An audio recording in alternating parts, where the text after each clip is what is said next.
Welcome to Thriving Through, the podcast that pulls back the curtain on the world of independent consulting and shows you exactly what you need to do to build a successful consulting practice. I'm AJ, I'm your host, and each week I dive deep into the real life stories of self-employed consultants who have transformed their expertise into thriving businesses. Now, this isn't about glossy success stories or overnight miracles. This is about the grit, the strategies, and the resilience it takes to build a consulting practice that is not only financially rewarding, but also personally fulfilling. From navigating the feast or famine cycle to landing dream clients, from managing the unique challenges of entrepreneurship to creating systems that support your business, I'm covering it all. Each episode features a candid conversation with consultants who've been where you are. We share their stories, their insights, and the hard-earned lessons that transform their business into a thriving practice. So whether you're just starting out, looking to level up as a consultant, or wanting to reignite your passion for consulting, this podcast is for you. It's your weekly dose of inspiration, insight, and strategies that will pump you up and motivate you for the rest of the week. So grab a cup of coffee, get comfortable, and get ready to learn, get inspired, and most importantly, to thrive. Welcome to this episode of the Thriving Through podcast. Today, my guest is Ryan McGovern of Sales Haven. Ryan, welcome to the podcast. Hi, AJ. Thanks for having me. How long have you been a self-employed consultant? Ooh, not long. Only a few months. Most of my professional career has been W-2 full-time normie, if you will. Okay. What made you decide to go into the exciting world of self-employed consulting? The ceiling is much higher. Where I could have accelerated to the point being in a full-time W-2 position, I could have gotten to a point where my ceiling for compensation and for not only that, but for growth and learning, I would have hit that ceiling a lot faster. With being self-employed, the sky's the limit. Okay. And you have a little bit of a unique position that you have, rather than a bunch of different clients, you have one major client. That's correct. Yeah, tell me more about that. Yeah. So through that client, I do have multiple clients. It's kind of a unique situation. So with a company called Revenue Haven, is the parent company of where I am fully contracted. Revenue Haven owns, well, there's 4 BUs there. There's Sales Haven, Talent Haven, Growth Haven, and Ops Haven. So we can come into a company, help them with their sales and start pumping up sales. And all of a sudden we break ops, and then we can bring in Ops Haven and they can help there. And we need more talent because we grew the company. So we bring in Talent Haven. It's very unique. So our flagship offer though is Sales Haven. It's fractional sales directorship. So with my background as a sales director for an agency, I fit right in there. So for Sales Haven, I am fractional for 2 companies right now, both agencies, and taking on a third pretty soon. And it's just been phenomenal. Okay. So do you do your own lead generation and marketing, or is that through Revenue Haven? I do my own, yeah. The answer is kind of both. If I do my own and I find my own client, I go out, pursue them, get through interviews, and get contracted with them. Um, I take home a much larger slice of the pie, than I would if I take on a client that was found from the people at Revenue Haven. Okay. So there's lots of incentive to generate leads. Yes, yes, very much. How do you do that? How do you Uh, generate leads? LinkedIn mostly. Okay. I haven't bitten the bullet on Sales Navigator yet. I just have a professional LinkedIn account, and I max out my message requests or my connection requests every day rather. Try to get messages into as many people as I can, comment on posts of my ICP, um, like posts of my ICP, engage as much as I can with my ICP on LinkedIn. Okay. About how much time do you spend doing all of that? Well, I'd say that plus I've been making a social push lately too of like posting more on Instagram. Just created a TikTok. So I'm posting on TikTok, Instagram, Facebook, and LinkedIn. Video content, talking head stuff, giving sales advice, leadership advice.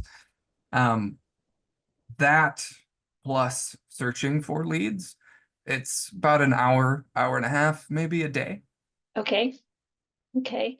And obviously, LinkedIn must be working for generate leads for you because you're I have, continuing to use it.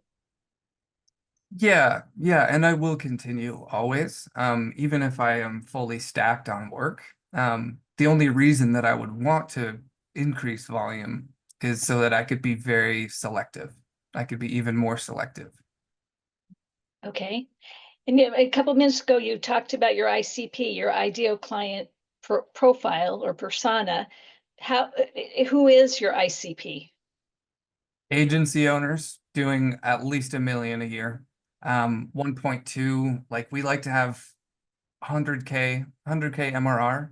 An agency running 100K MRR. Um, Agencies, so my background is in digital marketing. So I like to work with digital marketing agencies. So uh, SEO, PPC, uh, CRO, web dev, everything under that umbrella. That's Okay. my background. My formal education is in web design. So right right after that, right after I got my degree, I started my own agency. And then I started another and another. A couple of them failed. And then I started working full time for 4 years, W-2 as a sales director for an SEO company. So yeah, the digital marketing is really where my skill set lies, my background rather. But sales is sales. I can teach anybody how to sell anything. Right. But there are some decided advantages to your clients that you understand their world. Absolutely. Like right now, I have a SEO client, and I can be very involved with them talking about product and solution. Whereas, if I were to work with a B2B SaaS company that came out with some wonderful new AI tool, I absolutely would, and I would love to, but I wouldn't be able to help them with product. Right, right. So you have added value with your background. So Yes. so you started your own agency, you started a couple agencies, you had a couple failures. Hmm. Then you decided to go W-2. Tell me what you learned in those successes and failures in the first couple of years that you started an agency and Yeah. why you decided not to continue that. Yeah. Oh my gosh, I have so many failures, and I'm so proud of my failures. Fail Right. fast, fail fast, fail often is one of the best pieces of advice I've ever gotten. And luckily I got it very early on in my entrepreneurial journey. One of my very first mentors gave me that little tidbit. And you want to appreciate those failures just as much as your successes. Um, the very first one, the first agency, it was actually an existing agency that I partnered into after I graduated.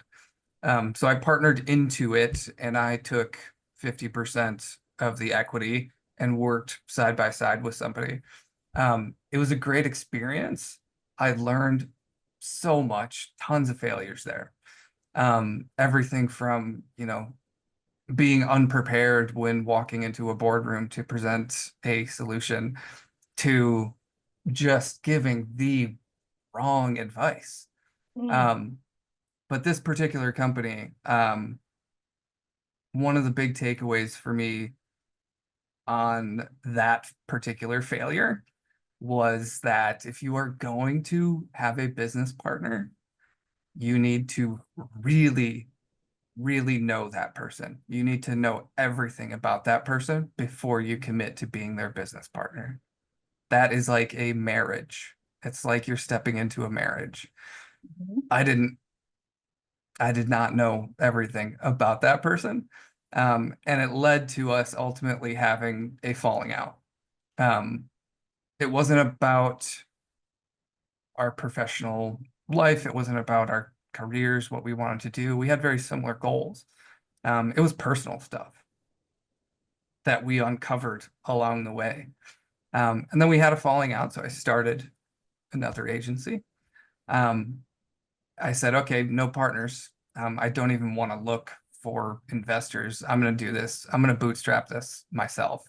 Mhm. Um, and like the first one, I had some great success. I was able to pay the bills, uh, but I was not able to get to a point where I felt like I was really, really thriving. Due to time constraints, I had to farm out all of the fulfillment um, because I was spending all of my time on customer service and sales and acquisition. My time was just spent, and I couldn't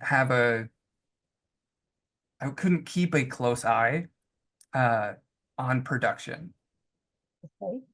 So that was a big one too.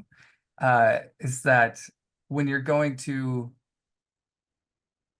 spread yourself so thin, because we as entrepreneurs do wear so many hats. Mhm. My takeaway is be very selective about the hats that you put on first. The ones you put on first are your primary hats. So if you're a really good numbers person, put on the bookkeeping hat. If you're a really good salesperson, put on the sales hat. Um, but don't try to wear all of them. Farming workout is great. Don't get me wrong. But it got to a point where I had no idea what was going on. So I was going into like customer service calls of like, we've been having a problem. Let's talk about it. And not really knowing what to say. um, but yeah, I had some good success with that first company. We did well enough to like we had office space, a really, really cool. It's one of the things that I really miss about this is like pre-COVID. One of the things I really miss was actually having an office to go um, to sort of have a clear delineation between personal life and work life. Where right now I'm in my basement. I'm at home for work and for play. So does that answer your question? Yes, it does. I want to go back to two things. One is that you talked about you appreciate all your failures, and the advice from your mentor was to not fear failure. Tell Mhm. me more about that philosophy and why it's because it feels really important for self-employed consultants to embrace that philosophy. Tell me more about what that means to you. Yeah, embracing your failure, it kind of just means you have to get super comfortable with it. You have to open your door and welcome failure to your table and say, have a seat, come on in. Um, I'm not afraid of you whatsoever. You're actually a friend. Um, Failure is your friend, and you will learn so much more from your great failures than you do from your great successes. I Oh, mean, I love it. ask any professional athlete. They will be able to recall the details of their failures so much more vividly than they will be able to recall the details of their great successes. I'm I, thinking of like Game 7, Kobe Bryant loss. He's got some big takeaways from that. yes. Yeah, what you said there is, I think, such a critical part of embracing failure is the lessons you can learn from it.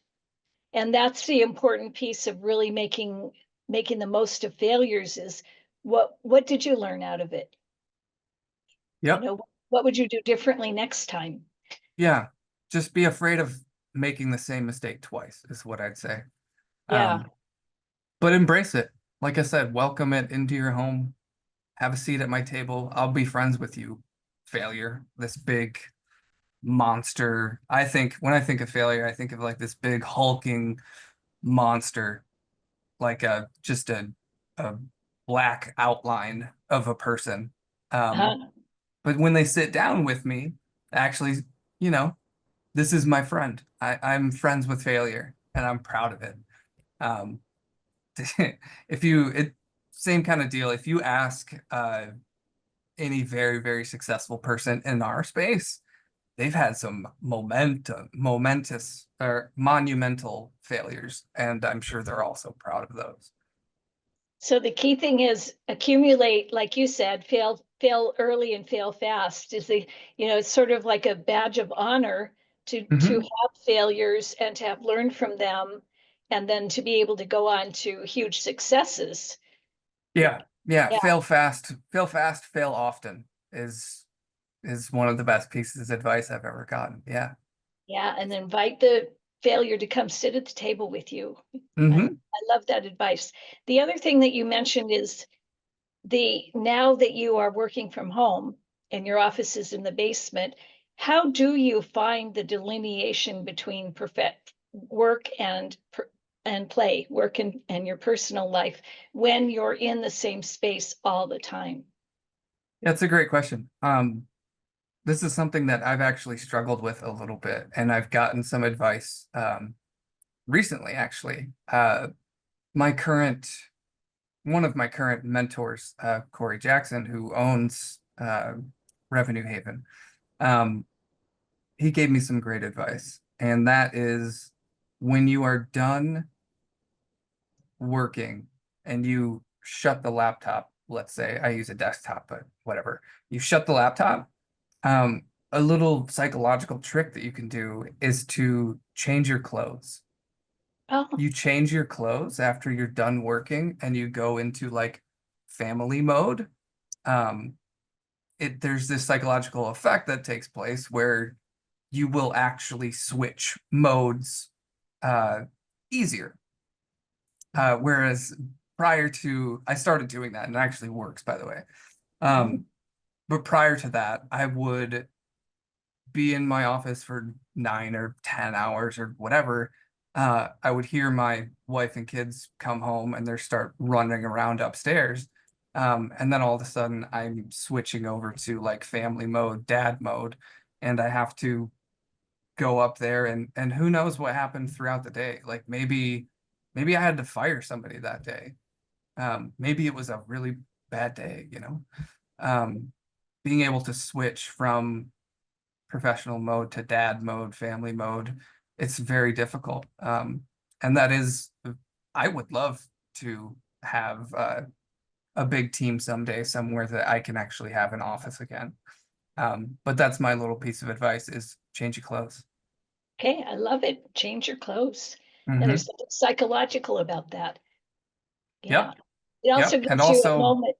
It gives you a moment of sort of downtime, you time before before you go into dad mode. So it's yep. like a real break.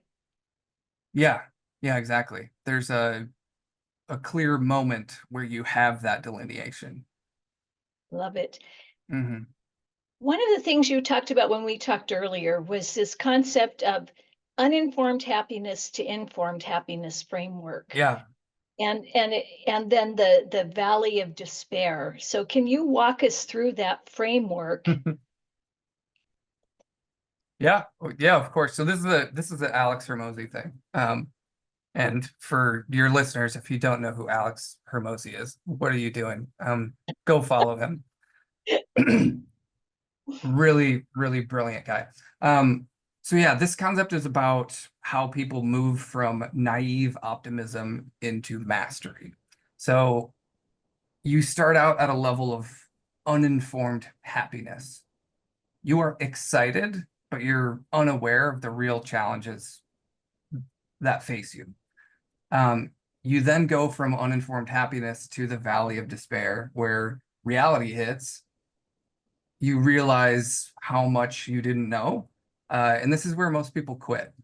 Um, you then can move from there to informed happiness, where you push through, you build real skills, you finally achieve some competence and confidence.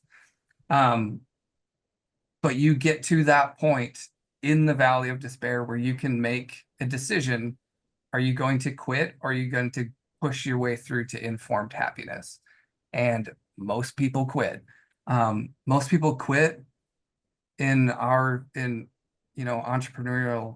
journeys. They quit because they have shiny object syndrome. Um, they'll move from one thing to another. They'll see, like, I'm in the valley of despair now. I just spent so much time trying to get myself into this, and I feel like I know nothing. But they see on social media, oh, my friend's doing this other cool thing. It looks like Mhm. I can earn a lot of money there too. I'm going to switch over. And they go from valley of despair back to uninformed happiness about the new thing. And it's just this cycle that they go through every 6 months for 20 years, instead of just sitting there and pushing through until you get to informed happiness. And I have some like warning signs uh, Okay. for you to be able to tell if you're in that valley of despair. You constantly question if you're cut out for this. Like, oh, is this the right thing for me? Maybe I made a wrong decision, whatever. Maybe I made the wrong choice. You obsess over quick fixes instead of actual skill building. So you obsess over, like, I just need to, if I tweak this one thing, maybe it'll have a tremendous outcome. Also, you consume content from many different channels, but you don't execute on shit.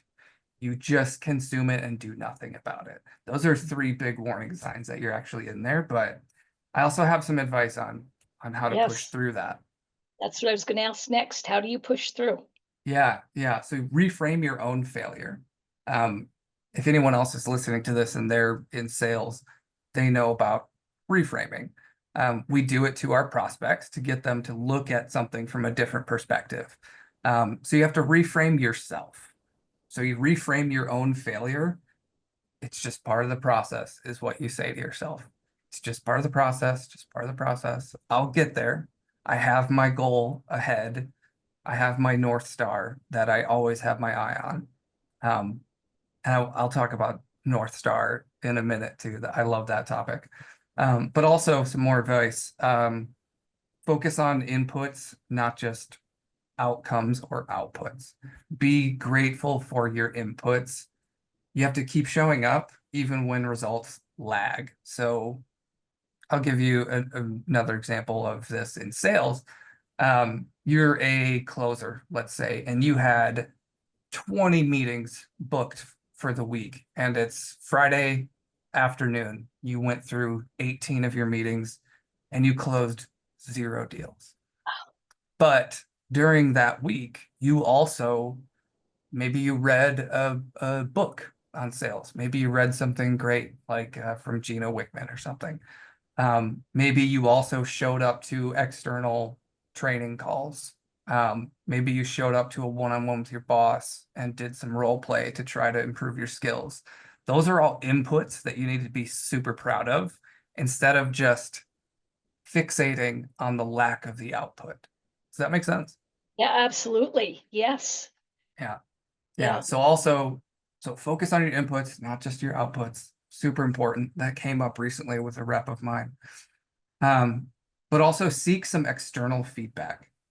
Don't rely solely on your own perspective and just your own thoughts. You need to have somebody that you can trust, someone that you can lean on and like really bend their ear, to see like, this is how I'm feeling. What do you think? Like, am I making sense? Am I being rational? Tell me what you think about my situation. And that person, ideally, is another entrepreneur who's on the same exact path that you are. And you guys are like, what do they call it in AA? You have a Sponsor, sponsee. sponsor. Yeah, Yeah. exactly. You have a sponsor, somebody you can lean on and be like, we're going through this together. I need you to hold me accountable and try to push me ahead, and I'm going to do the same for you.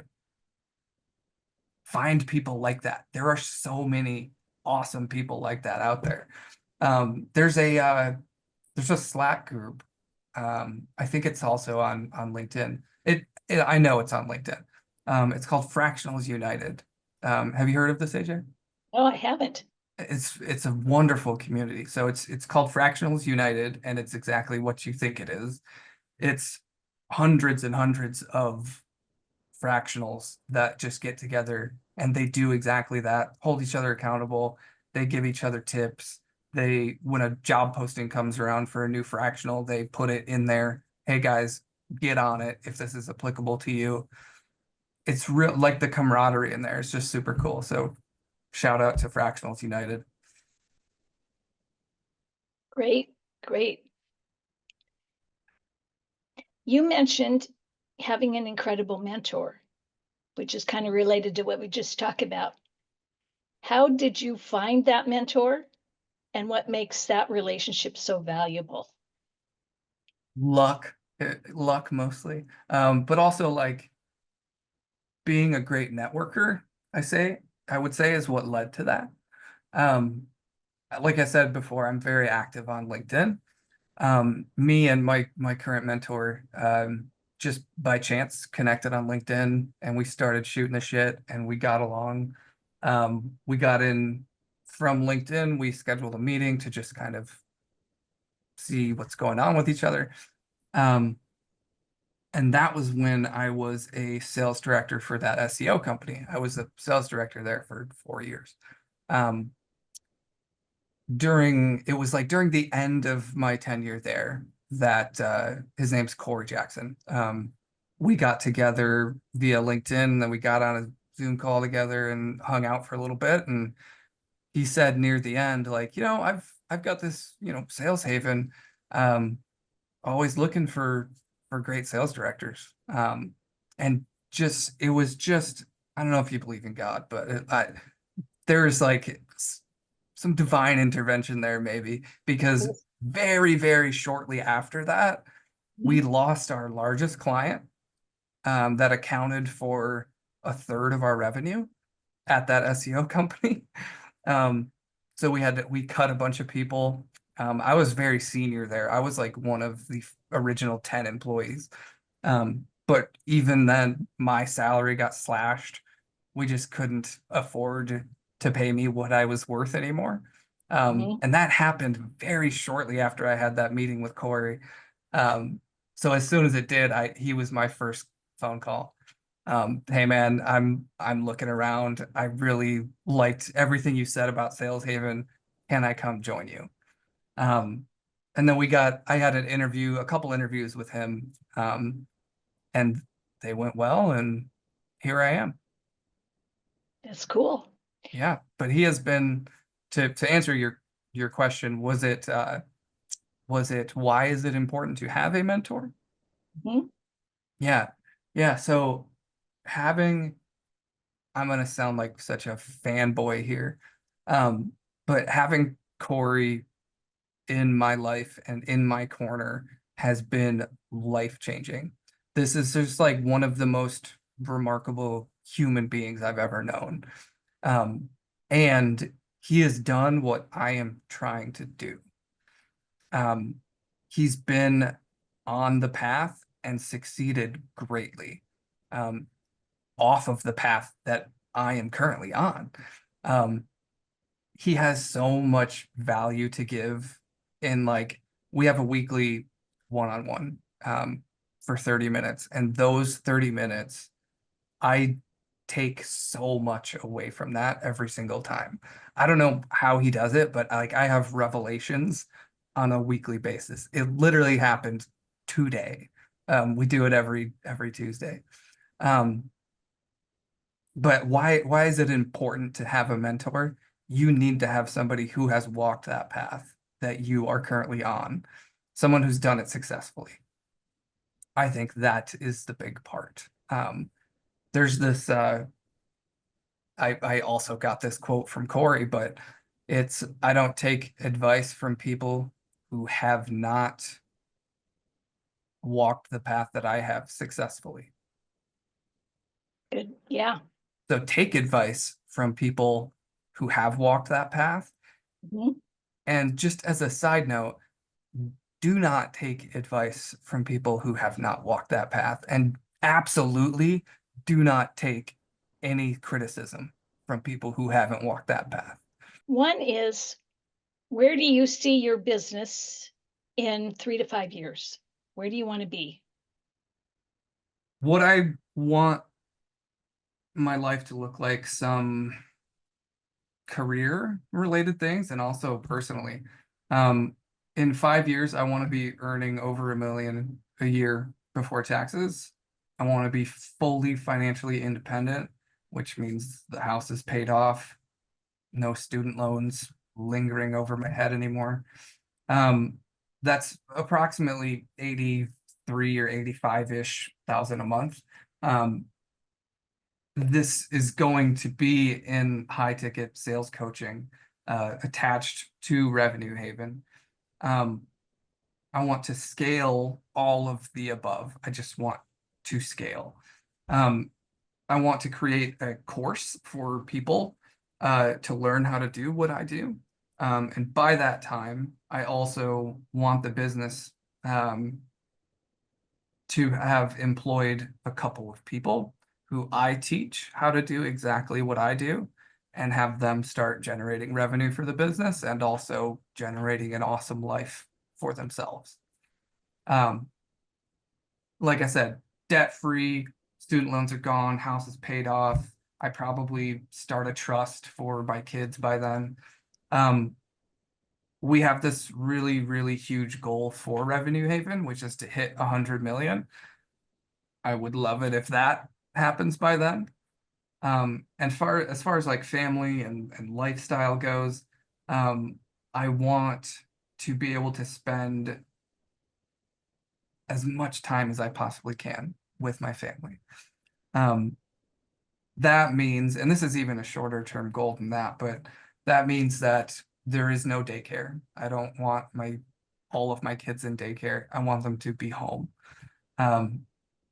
Which means, maybe if my wife wants to continue working because she's a wonderful professional too, we could have a nanny and a housekeeper and everything, so my wife can focus on just the kids. We're also really big on Montessori, and having her be like a Montessori teacher from home would be really cool, we think. Mhm. I think that would be great. So basically, this is just creating complete time freedom. That's essentially what it comes down to, complete time freedom. So we never have to trade time for money again. Yeah, it sounds like that's really the overarching goal, even over the money. The money is a way to get to that time freedom. Yes, it absolutely is. Yeah. Yeah. What do you see as the biggest obstacle that's going to get in your way of achieving those goals? Myself. What do There's you, nothing that's going to stop me from getting to all of those things other than myself. and what does that mean? What is it about yourself? Um, we're we're going deep now. I've had a not a tendency, but it's happened more than once where I've sort of self-sabotaged. Mhm, Um, there is such a thing as fear of success. mhm. Um, and if you're listening right now, I would encourage you to get introspective and see what your definition of the fear of success is for yourself. There's fear of failure, write that down too and be aware of it, but also fear of success. You can self-sabotage, absolutely. So the only person that's going to stop me from achieving my goals is me. So I just am not going to let that happen. I'm certainly not going to let anyone else dictate my life. So yeah, that's the sky's the limit. And beyond those 5 years, who knows? I want to own a lot of property as well. Uh, I have other aspirations. Okay. Last question. With your sales coaching background, what is the most common sales mistake you see self-employed consultants making? Ooh, that's a great one. Specifically self-employed Yes, consultants. yes. Inconsistency. In a word, inconsistency. They could have their messaging on their website say one thing. They could have their messaging in LinkedIn posts say another thing. They could have their social posts say a third thing. Having all of those things be really in sync and being very consistent is so important, because if you have someone come through your funnel and they check you out in a couple of different places, they don't know what to believe. Mhm. Um, that's more on the marketing side of things than it is on the sales side of things. Um, so that's, yeah, I would put that on the marketing side of things. Okay. On the sales side, what I see, and this is applicable to more than just consultants, but anyone who is self-employed, especially if they're just starting out, um, they have no they have no real offer. They don't have something established. And what I mean by that is you need to have your offer on paper, written down. Here's exactly what I'm going to execute on. Here are all the details on all of those bullet points with sub bullet points for more details. Um, this is my purview exactly. If you hire me, you're going to get exactly this. A lot of people just think, well, it's in my head, I can say it on a sales call and they'll get it. They won't. They won't get it. Having that be super ironed out is really important. I've seen people get to that point where they're in a pitch. Maybe it's a 2 call close and they're on the second call. They wasted an hour doing discovery on their first call. Now they're on their second call and they're about to pitch and they don't have that and fail immediately. Um, not immediately, once you get to that point. Once you get to Right. that point. So the hour that you spent discovery was a waste. The half hour leading up to your ultimate pitch was a waste. And all of the time you put in to get that person on the first call in the first place. So Okay. So get your offer nailed down.